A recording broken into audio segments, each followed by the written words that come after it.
A year ago to this day, I thought it would be amazing to start up an exorcism business.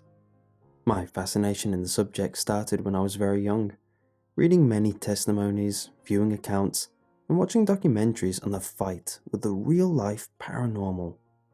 I wasn't influenced by media, such as the exorcism movies. They were obviously embellished for entertainment. But there was something fascinating to me about the unexplainable paranormal accounts that somehow link up between hundreds, if not thousands of people, despite them never meeting. I not only was fascinated, but I was also inspired. I marveled at the achievements of famous paranormal investigators such as Ed and Lorraine Warren, and aspired to follow in the same industry. First, I built up my toolset, a range of religious symbols, notably a cross, salt, not just normal salt. It's a misconception that it can use just any salt. I found the real deal, blessed salt. A number of symbolic herbs and spices, some legitimate holy water that I took in myself to be blessed, and what I wanted to be my signature, my ring, which I got blessed in case I needed to get hands-on. I piled all these into a builder's belt to have at all times. This led me to the next phase, setting up the company. I came up with a catchy, exercise your rights, right spell R-I-T-E-S. A fun play on words if I do say so myself. I listed myself in the local ad section in the weekly free newspaper and waited. After only a day of publication, I got my first call. Such a fast response sent my endorphins skyrocketing. I picked up and answered the phone very confidently. As I expected, the people calling were stuttering, sounding very nervous. I can't imagine calling a demon hunter, as I like to think of myself, was a very common and easy thing. I agreed to meet so they may give me more details, as they seemed too distraught to talk over the phone. This was it. My first client. A client I would remember for the rest of my life. I arrived that evening, something I pushed for as I was so excited. Not that I let on. I didn't want to come across as childish, so I acted professionally to the best of my ability. The place I ended up at was an old house on the outskirts of town, a pre-war build which sat relatively far away from neighbours on all sides. The clients were a family who'd found out they had inherited it a while back, however was never aware until now. They wanted to renovate it, modernize the whole thing, and move in. Very straightforward stuff. The only part that wasn't straightforward were the mishaps. Builders who worked inside were always complaining about seeing things move where there shouldn't be movement. They also mentioned a horrible smell which could never be sourced, and the constant faint sound of whispering. At first, the family thought they'd hired a bunch of nutjobs and found a new team. But when the new team complained of the exact same thing, they knew they were dealing with something else. They got a spiritualist to go around, and they confirmed that what was happening was indeed paranormal, and thus contacted me to do the dirty work. While they were explaining all of this, I had to hide my excitement, putting on the facade of a caring yet confident man. I decided to leave out the fact that this was my first time, but to me, that didn't matter. I had read the steps on this 100 times. I'd practiced 100 more in my house. From the way I saw it, the only thing separating me from the rest was actual experience, a hurdle I was seconds away from clearing. I told them to just stay outside, that I was confident I could sort things, and to not be worried about loud noises from within the house while I was in there. In a fit of bravado, I remember specifically telling them not to come in under any circumstance. That made me feel so badass. With that out of the way, I strutted up to the property, shoulders bared, took a deep breath, opened the door, gave a final wave to the family, and went inside. Darkness. That was the first sensation to hit me. I fired up my mag light, confident it'll be more than enough to illuminate my surroundings. But no matter where I shone it, I felt it never seemed to illuminate as much as it should have outside the standard cone of light. The owners warned me beforehand that construction was partly done, so I'd have to be careful of hazards. No matter, I thought to myself, this just meant I'd have to exercise caution. It took me a few minutes to slowly make a small lap of the house, inspecting the rooms as I went through them. When I stopped to realize I'd done a circle, the first wave of symptoms hit me. My mind felt foggy, and my body started to feel a bit woozy. It was all akin to the feeling of the early stages of a bad body flu. I rolled my shoulders, trying to shake it off, and took out my bag of salt. I had to use both hands while trying to unstring the bag, so my light was waving around the place. Just as the knot was almost undone, the light waved past an object startlingly close to me. It lasted less than a second, and it took my mind a few seconds to truly register what I felt I'd seen. But after a while, it was undeniable. Right in front of me was a glimpse of an inhuman face. I flinched immediately, dropping the bag and spilling the contents all over the floor. As my heart settled and I took a few deep breaths, I realized the colossal goof I'd just done. It was all wasted. Only a pinch remained on the upturned bag, which I defeatedly stuffed in my pocket. This didn't distract me, however, from the mental image of the horror freshly imprinted in my brain. It was this moment where my confidence notably dropped down a notch. And it was that trigger which made me notice the faint sound. It sounded like wisps of air. However, it was too deliberate and constant to just be wind. The only thing akin to it was consistent whispering. I started to panic, and in that moment, it hit me that maybe, just maybe, this whole thing was not actually worth it. I slowly made my way over to the front door, ready to call it quits, and twisted the knob. Nothing. The door didn't budge. I then started pulling on it, each time getting more violent. I even tried calling out for help or slamming on the door. No response.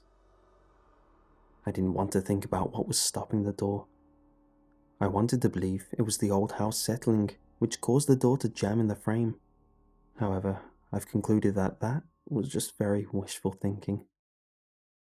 My heart was racing. This was nothing like I'd imagined it'd be, and worst of all, I had the sinking feeling that things would only get worse. I remembered from my brief lap of the building that through the house, past the kitchen, there was an exit. There was no back door, as they were trying to convert the area into an open conservatory, which was abandoned halfway through by the first team of builders. This meant that there was no way for a door to be jammed. I trod my way through the house. However, each step I took felt heavier than the last. The woozy feeling was setting in, and it was setting in fast. By the time I reached the doorway to the kitchen, I was relying on the wall for support. I hated closing my eyes, because each time I deprived myself of sight, I would concentrate more on sound, and the things I was hearing were not pleasant.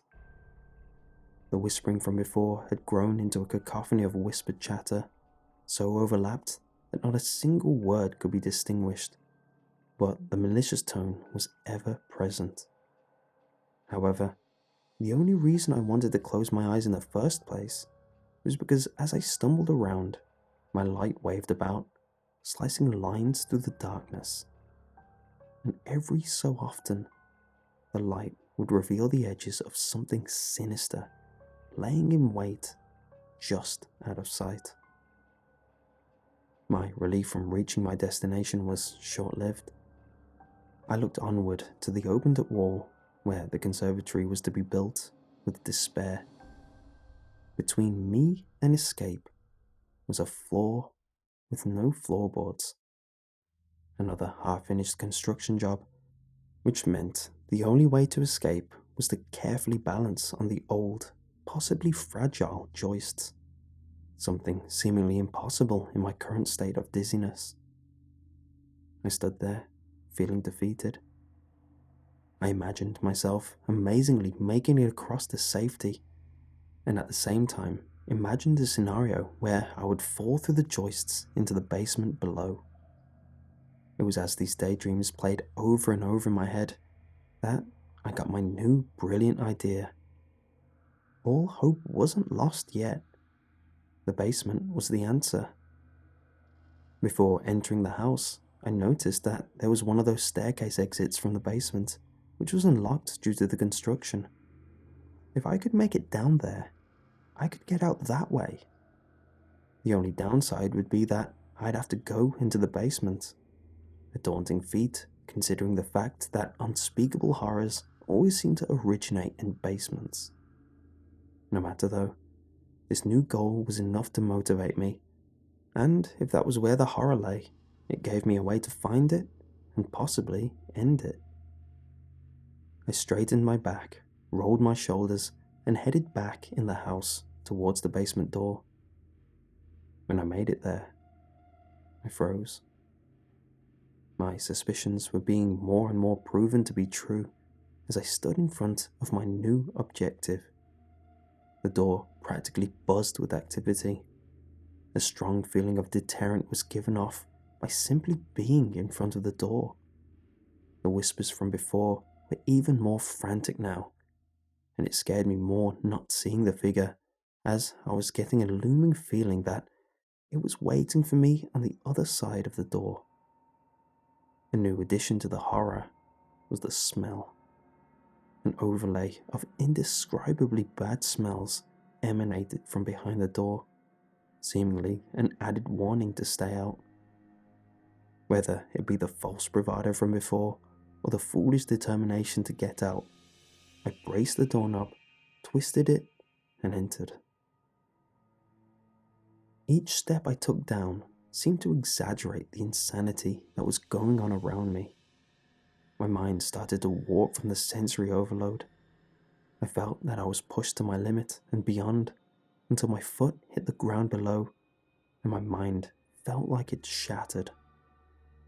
A heavy feeling bore over my body, a pressure I'd never felt before pushing in from all around me. My breathing became staggered, causing me to gasp for air with each breath. I dropped to my knee, trying to compose myself. However, each attempt to push on felt like a step in the wrong direction, a primal part of my mind protesting to my conscious urge to push forward. My focus was brought back when I heard a sound from behind me. It emanated from under the steps behind me. I slowly rose, turning slowly to face what I felt to be my demise. A breeze rolled over me in intervals, a decrepit smell carried with it. Every so often, a wretched snarl would sound from the darkness in front of me. I had no desire to see what was hiding, as even with the light facing the ground, the glimmers of something wet faintly reflected off something large in the shadows. Whatever it was big. Out of fear, I stumbled back a few steps. The creature seemed to slowly slither towards me. I eventually picked up my pace, stepping further and further back. I created no distance between me and that thing, as it soon picked up its pace too. The whispers were rampant at this point, getting more overwhelming the further I stepped back. Soon, my back hit the wall, and I started to make peace. If the wall was here, that meant the exit was behind whatever was in front of me. Something seemingly impossible to comprehend, let alone get around. The whispers was now a constant hiss, tearing away at my mind from within like a drill through a watermelon. I slid down the wall, wanting to be at least relaxed as I met my demise, when my back jutted off of something. It was an old valve. The strong hissing came from it, along with an awful smell. Without thinking, I tried turning it off to no avail. It was stuck. All my concentration was on this now, as I pulled out something I could use out of my belt, the result being the metal cross I brought with me. I quickly jammed it in and used it as leverage to twist the valve shut. The hissing immediately stopped, along with the smell. I was left in a room completely filled with silence. I sat there as I composed myself, trying to add things up. Was all this caused by a gas leak? I stood up, now feeling a lot more in control. I stumbled my way through the darkness in front of me, unobstructed. I burst through the basement doorway to the outside world and gasped for air. Never before had normal, everyday air tasted so good. The couple ran over to me, helping me to my feet. They were in awe. As I slowly built myself from the ground up, I was bombarded with questions, none of which I answered straightforwardly. When I finally came to my senses, I was filled with my own questions. I first asked why they didn't open the door when I was hitting it. They reminded me that I told them not to interfere under any circumstance. I quickly covered up my stupidity by praising them for following my instruction. I rushed away, telling them I had to write this all up at once, and that I now had a lot of paperwork to do. I let them know that they should call me to tell me how things are in a week, and with that, they paid me and I left. When I got home, I crashed. I bawled into tears due to how stressful it all was and how foolish I had been. There's something life-changing about legitimately accepting your own death, and that still haunts me to this day. After that, I kept the business open for another week. However, each call I got, I always gave an excuse as to why I couldn't make it. After a while, I just accepted that this was my brain telling me I didn't want to do this anymore. I threw everything away as to never be reminded of this incident again. However, something still rolls through my mind every so often. As promised, a week later, the family called and updated me on how things were. Apparently all sightings and sounds had stopped, and the workers all gave overwhelmingly positive feedback on the working conditions. I was concerned about the idea of another gas leak in their house, so I decided to probe for more information through some small lies. I started talking about how I went through the house and exercised each room, and that the worst offender was the basement. I transitioned the subject to asking if they'd been down there since, which they said they had. I mentioned that during a particular struggle, I may have knocked a gas pipe, and that I accidentally twisted a valve with my cross. I mentioned that I thought I smelled gas after, which they should get checked as soon as possible. I remember I was so impressed with myself how I managed to bring up the possible gas leak without giving away the fact that I possibly scammed them that night. This feeling was soon erased with their response. They told me that the house was so old that there were no gas pipes installed yet, that was one of the jobs they were planning on doing in the future, and that the valve I twisted was simply one of the shut-off valves for the house's water supply.